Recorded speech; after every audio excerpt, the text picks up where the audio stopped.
When I was young, I heard the words of Helen Keller, who said, "Keep your face to the sunshine, and you cannot see a shadow." And I was really inspired by those words then.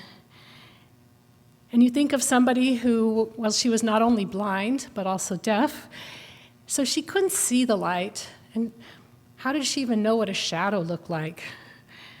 And yet, the meaning behind the words we can presume to mean that when we face the light, we feel that warmth, that love, that guidance, and that the shadows then represent the opposite, all that keeps us in the dark, away from the warmth and love and guidance.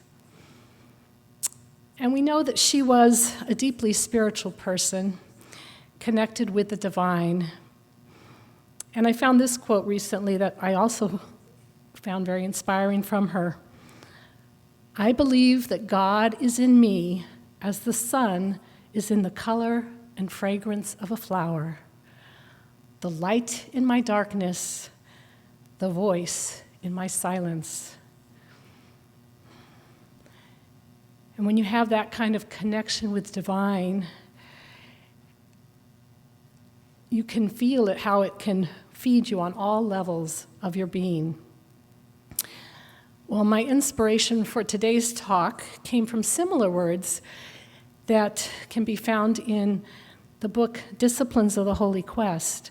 This is one of the books that was edited by our founder, Reverend Flower A. Newhouse.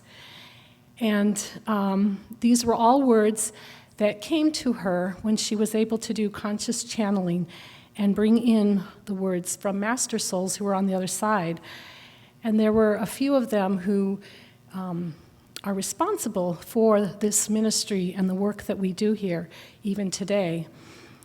And at the very end of the book, this is where this can be found. It says, "These words are for you to consider and reconsider. The difference between your acceptance and rejection of the light is sometimes no more than your backward glance into the shadows from which you should have long ago emerged.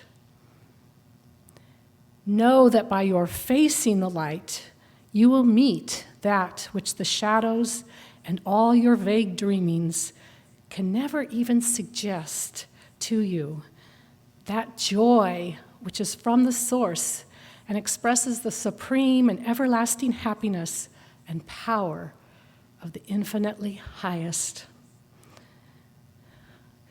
Well, I wanted to kind of unpack that statement today and let us go deep with those words because, as you can feel, there's so much behind them.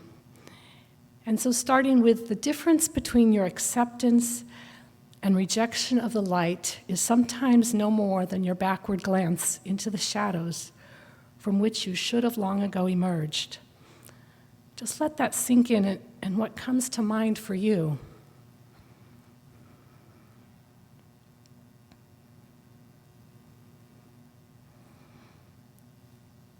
Well, if we think of the light as being the divine source of all life, our Creator, the Christ, perhaps our guardian angel, or maybe even our soul self, really all that is one with the divine,